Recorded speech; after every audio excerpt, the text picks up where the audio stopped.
Combater a pseudociência não é uma coisa fácil. Então, aqueles que vão ensinar o que sabem, eles ficam até perdidos, não sabem nem por onde começar.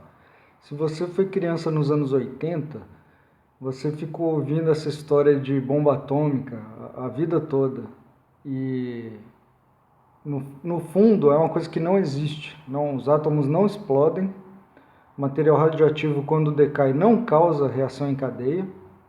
Isso é impossível, não existe nenhum capítulo na física avançada sobre isso, porque não existe, o assunto não existe.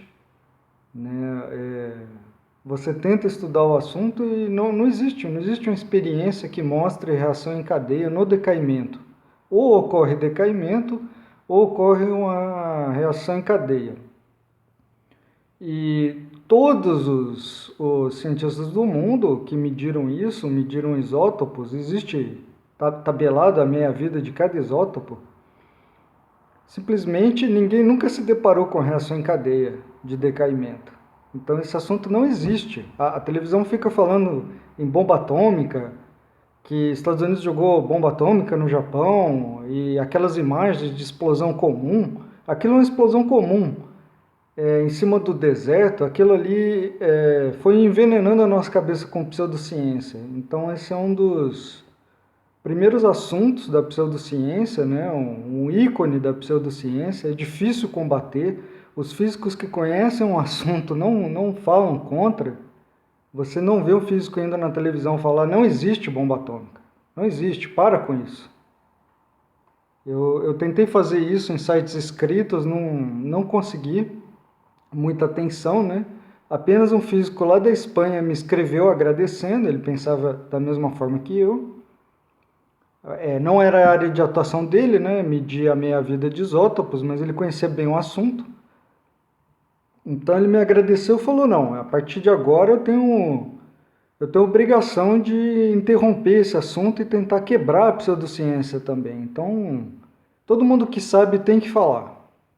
Senão essa porcaria vai ficar para sempre existindo na cabeça das pessoas, dos jornalistas.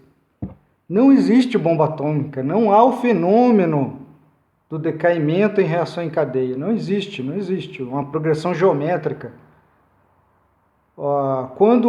Sem entender muita coisa, mas a ausência de trabalhos nesse sentido mostra que o assunto não existe. Então essa foi a primeira grande evidência para aqueles que vão fazer um reator nuclear, por exemplo. Nunca aconteceu de um submarino explodir. Né? Um bom engenheiro naval lá da Suécia, ele estava participando dos primeiros projetos de submarino nuclear, o Anders Bjorkman, né? Que até eu agradeci ele, porque ele é um velho muito inteligente, ele lutou muito contra a pseudociência, ele se desgastou tanto que é proibido ele entrar nos Estados Unidos, né? Ele é um cara que o FBI gostaria de matar. Mas o que ele percebeu é o seguinte: não existe perigo do reator. O reator pode ter quanto combustível nuclear ele quiser, porque não existe perigo. Aquilo não vira uma bomba atômica. Chernobyl saiu de controle, derreteu todo o urânio que existia no reator, formou aquele chamado do pé de elefante de urânio enriquecido, e nunca explodiu, ficou lá para sempre, nunca explodiu. Está até hoje lá decaindo. O urânio é um dos mais lentos no decaimento, é a coisa mais diferente de uma explosão possível que há na natureza. Um bom isótopo para causar uma explosão, ele teria que decair em menos de um segundo. Ou seja, também o combustível nuclear que faria uma explosão, ele teria que ser trocado de 3 em 3 minutos.